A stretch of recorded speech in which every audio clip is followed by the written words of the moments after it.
Hello all welcome to Raja's vlog. இந்த நம்ம எதை பற்றி பார்க்க போகிறோம்னா, ஏன் இந்த பொண்ணு இவ்வளோ பரபரப்பாக இவ்வளோ ஃபாஸ்ட்டாக செய்யுதுன்னு பார்க்குறீங்களா? இந்த இடத்துல தான் பூசணிக்காய் கிட்டத்தட்ட 15-16 காய் கொடுத்துச்சு.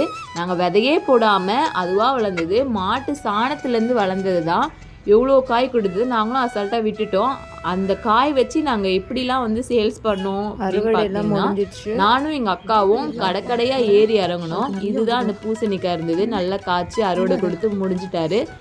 இது வந்து நிறைய பலன் கொடுத்துச்சு. எங்களுக்கு ஜூஸுக்கும் நாங்கள் போட்டு குடித்தோம், அப்புறம் வந்து சாம்பார் வச்சோம், அக்கம் பக்கம் வீடு கொடுத்தோம். இது இல்லாமல் 15-16 காய் நாங்கள் வந்து சேல்ஸ் பண்ணியிருக்கோம். ஒரு கடையிலும் போய் நாங்கள் கேட்டோம், காய்கறிக்கெல்லாம் அவங்களாம் வாங்க மாட்டேன்னு சொல்லிட்டாங்க. ஏன்னு தெரில, எங்களுக்கு ஆல்ரெடி வாங்கியிருக்கிறவங்க தான் வாங்குவோம் அப்படின்னு சொல்லிட்டாங்க. சரி ஓகேன்னு சொல்லிட்டு நாங்கள் வந்து கடைசியாக போன இடம்னு பார்த்தீங்கன்னா, இந்த மஞ்சள் குங்குமம் அந்த மாதிரி விற்பாங்க பார்த்தீங்களா, இஸ்டி உடைக்கிற பூசணிக்காய் விற்கிற கடை, அங்கே தான் போய் நாங்கள் கொடுத்தோம். ஒரு காய் வந்து கிலோ 15 ரூபான்னு சொல்லி எடுத்தாங்க. 15 காய் 16 காய் கிட்ட இருந்தது. ஸோ நாங்கள் கிட்டத்தட்ட ஒரு 1500 கிட்ட நாங்கள் சேல்ஸ் பண்ணோம். ரொம்பவே வந்து சந்தோஷமாக இருந்தது. நம்மளே வந்து அறுவடையும் பண்ணி விவசாயம் பண்ணி அதை வந்து சேல்ஸ் பண்ணியிருக்கோம் அப்படின்னு நினைக்கும் போது, இது இல்லாமல் ஒரு 5 காய் எக்ஸ்ட்ரா கொடுத்தது. அதெல்லாம் எங்கள் சொந்தக்காரவங்களுக்கும் அக்கம் பக்கம் வீட்டிலலாம் கொடுத்தோம்.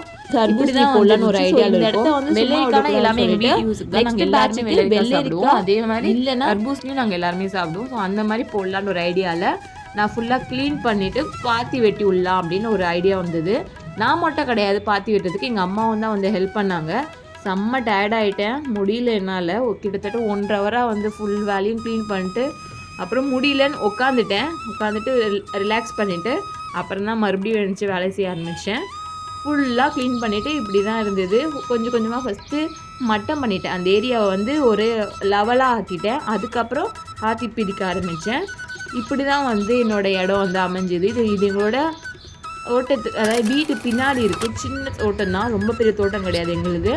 ஸோ இதில் எங்களால் என்னென்ன எடுக்க முடியும் அறுவடை பண்ணி அப்படின்னு சொல்லிட்டு தான் வந்து நாங்கள் ட்ரை பண்ணிகிட்ருக்கோம், நானும் எங்கள் அம்மாவும். இது இந்த அளவுக்கு இன்ட்ரெஸ்ட் வர்றதுக்கு காரணமே எங்கள் அம்மா தான். அவங்க நிறைய இந்த மாதிரிலாம் எனக்கு ஐடியா சொல்லுவாங்க. அதனால் அப்படியே கண்டினியூ ஆகிட்டுருக்கு. எல்லாத்தையும் முடிச்சுட்டு பாத்தி கட்டிட்டு தண்ணி ஊற்றி விட்டுட்டேன். கிட்டத்தட்ட ஒரு 2-3 நாள் தண்ணி நல்லா ஊறட்டும் அப்படின்னு எங்கள் அம்மா சொல்லிட்டாங்க. ஸோ பாத்தி கட்டி 2-3 நாள் தண்ணி ஊறிட்டுருக்கு. அடுத்த அப்டேட்டில் நாங்கள் என்ன இதை விதைக்கிறோன்றதை நான் நெக்ஸ்ட் வீடியோவில் உங்களுக்கு அப்லோட் பண்ணுறேன். என் வீடியோ பிடிச்சிருந்தா லைக் பண்ணிக்கோங்க, சப்ஸ்கிரைப் பண்ணிக்கோங்க. என்னோடய வீடியோஸ் நிறைய பார்க்கணுன்னு பார்த்தீங்கன்னா பெல் ஐக்கான் கிளிக் பண்ணிக்கோங்க, ஆல்ன்றதை ப்ரெஸ் பண்ணிக்கோங்க. ஓகே, இப்படி தான் என்னோடய விவசாயம் முடிஞ்சுது. இதெல்லாம் முடிச்சுட்டு வந்து எங்கள் அம்மா கோலம் மட்டும் போட்டுருமா அப்படின்னாங்க. சரி ஓகே, எனக்கு தெரிஞ்ச கோலத்தை வந்து சிம்பிளாக போட்டுடலான்னு சொல்லிட்டு ஒரு சின்ன ஃப்ளவர் போட்டு அதுக்கு சும்மா டிசைன் பண்ணி விட்டேன். நான் இப்போ இல்லை, சின்ன வயசுலேருந்து கோலம் போடுவேன். ஆனால் இப்போ வந்து சரி ஓகே அப்படின்னு எங்கள் அம்மா சொல்லிட்டாங்க. எங்கள் அம்மா சொன்னால் நான் கேட்பேன். அதே மாதிரி சின்னதாக ஒரு கோலம் போட்டு நான் கிளம்பிட்டேன். என் கோலம் எப்படி இருக்குன்றதை எனக்கு கமெண்டில் சொல்லுங்கள். என் வீடியோ பிடிச்சா லைக் பண்ணுங்கள்,